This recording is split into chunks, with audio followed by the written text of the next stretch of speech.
अस्सलाम वालेकुम स्टूडेंट। आज के इस लेक्चर में हम बात करेंगे यूनिट नंबर 6 जो आपकी जो है बुक में मौजूद है, जो कि फ्रैक्शंस के हवाले से है, जिसमें हम फ्रैक्शन के बारे में डिटेल से पढ़ते हैं। इसमें उससे पहले आपको बता दिया गया था कि फ्रैक्शंस क्या होती हैं, और बुक में ये पूरी डिटेल जो चैप्टर नंबर जो आपका 6 है वहाँ पे फुल डिटेल जो है फ्रैक्शंस के हवाले से मौजूद है। मजीद कुछ जो है मैं आपको यहाँ पे भी बताऊंगा। सबसे पहले बेसिक कंसेप्ट देख लेते हैं फ्रैक्शन का, कि बेसिकली फ्रैक्शंस को हम किस तरह से डिस्कस करते हैं। यहाँ पे एक मैं जो है सर्कल ड्रॉ करता हूँ, और इस सर्कल में जो है इसके मैं जो है 2 पार्ट कर देता हूँ। फर्स्ट पार्ट में मैं ये करता हूँ कि उसमें हम कलर कर लेते हैं येलो कलर, ठीक है। तो अब हम डिस्कस करते हैं कि ये जो एक सर्कल बना हुआ है, ठीक है, इसको हम फ्रैक्शंस की फॉर्म में किस तरह से लिखेंगे। ये बेसिकली इसको हम क्या कहेंगे, ये कितना हिस्सा जो है यहाँ पे कलर हुआ है। तो इसी चीज को जो है हम फ्रैक्शंस कहते हैं, यानी कि उसके फ्रैक्शंस की फॉर्म में हम इसको यूं कहेंगे कि 1/2 पार्ट जो है वो येलो है यहाँ पे, या 1/2 पार्ट जो है वो कलर हुआ है इस डायग्राम में। फ्रैक्शंस, बेसिक फ्रैक्शंस में हमारे पास जो है आपने ये भी देखना है कि फ्रैक्शन में जो है एक जो है नोमिनेटर होता है आपके पास, जो आपके पास जो है ऊपर वाली वैल्यू होती है, जैसे यहाँ पे 1 है। इसी तरीके से एक आपके पास डिनोमिनेटर होता है। याद रखें कि जो वैल्यू आपकी ऊपर वाले हिस्से में मौजूद होगी, जैसे यहाँ पे 1 है, ये आपके पास नोमिनेटर है। इसी तरीके से जो यहाँ पे 2 दिया हुआ है, 2 जो है आपके पास डिनोमिनेटर है। तो ये भी आपको पता होना चाहिए कि नोमिनेटर क्या होते हैं और डिनोमिनेटर क्या होते हैं। कुछ और एग्जाम्पल मैं यहाँ पे लिखता हूँ ताकि आपको डिटेल से पता चल जाए कि नोमिनेटर और डिनोमिनेटर को हम किस तरह से आइडेंटिफाई करते हैं। यहाँ पे मैं लिख रहा हूँ 5/6 and 7/3, 4/5। आपने क्या करना है, यहाँ पे हम ये देखते हैं कि नोमिनेटर कौन से हैं और डिनोमिनेटर कौन से हैं, आपने इनकी पहचान करनी है। लेकिन नोमिनेटर को हम n से डिनोट करते हैं। नोमिनेटर मैंने आपसे पहले भी बताया कि नोमिनेटर वो वैल्यूज होती हैं कि जो कि आपके पास यहाँ पे मौजूद है। अपर वैल्यूज इनको कहा जाता है, जैसा कि 5, 7 and 4, ये सारी वैल्यू जो है इनको कहा जाता है नोमिनेटर। इसी तरीके से जो है एक आपके पास जो है डिनोमिनेटर होता है, ठीक है, उसको हम D से डिनोट करते हैं। हम देखते हैं डिनोमिनेटर आपके पास कौन कौन से हैं। देखें, डिनोमिनेटर जो है ये वाली वैल्यूज होती हैं जो लाइन से नीचे होती हैं। फॉर एग्जांपल यहाँ पे 6, 3 and 5। तो ये मैंने आपको बता दिया। आपको पता होना चाहिए नोमिनेटर कौन से होते हैं और डिनोमिनेटर कौन से होते हैं। साथ ही कुछ मैं आपको ये भी बता देता हूँ कि फ्रैक्शंस को हम ऐड किस तरह करते हैं, how to add the fractions.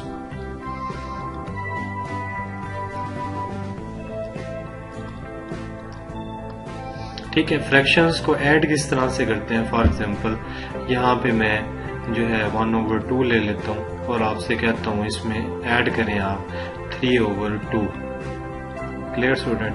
तो अब हमने इस फ्रैक्शन को ऐड करना है। ऐड करने के लिए आपको पता है कि ऐड का साइन जो है वो किस तरह से लगाया जाता है, 1/2 प्लस 3/2। अब हम क्या करेंगे, हमने ये करना है, हम देख रहे हैं दोनों का डिनोमिनेटर सेम है।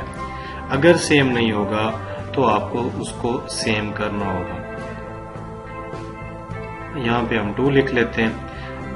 2 के ऊपर कौन सी वैल्यू है, 1, तो यहाँ पे हम 1 लिख लेते हैं। प्लस एज इट इज, यहाँ भी 2 है, इसका 2 यहाँ पे आ गया।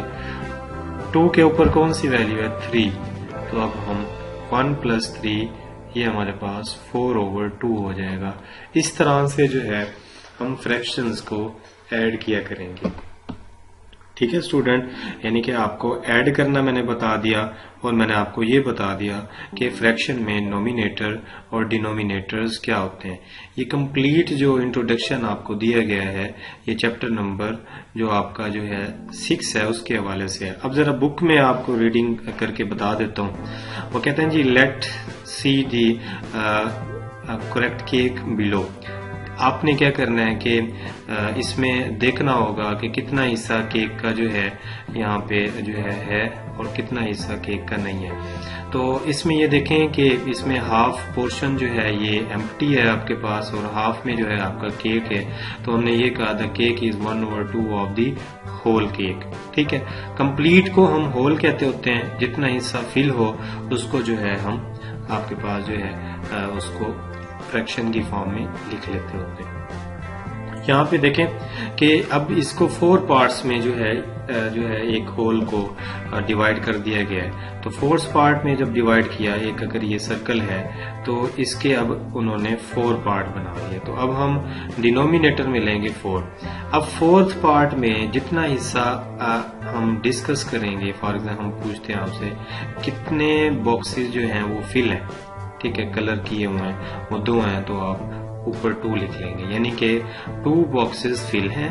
ठीक है, और टोटल कितने हैं, टोटल 4 हैं, और ये एक को 4 हिस्सों में जो है यानी कि 4 डिफरेंट पार्ट्स में जो है इसको डिवाइड कर दिया गया। ठीक है, तो आपने इस तरह से जो है आइडेंटिफाई करना है इस चैप्टर में जो जो चीजें आपको दी गई हैं। इधर देखें तो इसमें आपके पास टोटल 8 बॉक्सेस बनाए गए हैं इस डायग्राम में, तो उसी हिसाब से आपने आइडेंटिफाई करना है और उसको चेक कर लेना है। तो यही चीजें हैं। एक और चीज और से, the number above the line is called nominator, जो मैंने बात आपको अभी बताई है। The number below the line is called denominator. तो मैंने आपको नोमिनेटर और डिनोमिनेटर के हवाले से बेसिक कंसेप्ट दिया है कि जो अबव द लाइन, ये लाइन है, ये लाइन का अबव है। ठीक है जी, ये अबव पे जितने भी नंबर ये पड़े हुए हैं यहाँ पे, ये सारे के सारे अबव द लाइन है। इसी तरीके से एक बिलो द लाइन होता है। ठीक है, बिलो द लाइन आप देखें तो वो कौन कौन से नंबर हैं, वो आपके पास जो है यहाँ पे एक 6 है, 6 के बाद आपके पास 3 है और 3 के बाद 5 है। जो बिलो द लाइन है उनको कहा जाता है डिनोमिनेटर। ठीक है, जो अबव द लाइन है उनको कहा जाता है नोमिनेटर। तो ये चीजें आपने याद रखनी है कि अगर आपको एक फ्रैक्शन दे दी जाए, ठीक है, तो उसमें आपने आइडेंटिफाई करना होगा कि आपके पास नोमिनेटर क्या होता है और डिनोमिनेटर क्या होता है।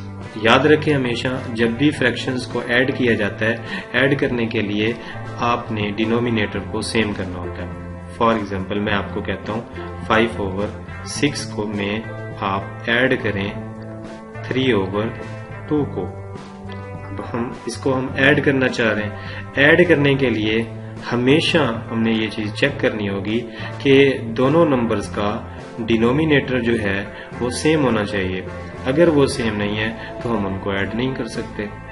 ठीक है स्टूडेंट, अब आप जरा यहाँ पे गौर से देखें कि यहाँ पे जो नंबर हमें दिया गया है, जो हमने कंसीडर किया है, इसमें एक नंबर में 6 आया हुआ है। ठीक है, डिनोमिनेटर में यहाँ पे अगर आप गौर से देखें यहाँ पे 6 आया हुआ है और यहाँ पे जो है हमारे पास 2 है। हम ऐड नहीं कर सकते क्योंकि हम जानते हैं 6 कभी भी 2 के इक्वल नहीं हो सकता। ठीक है स्टूडेंट, अब हम क्या करते हैं, हमें चाहिए यहाँ पे 6।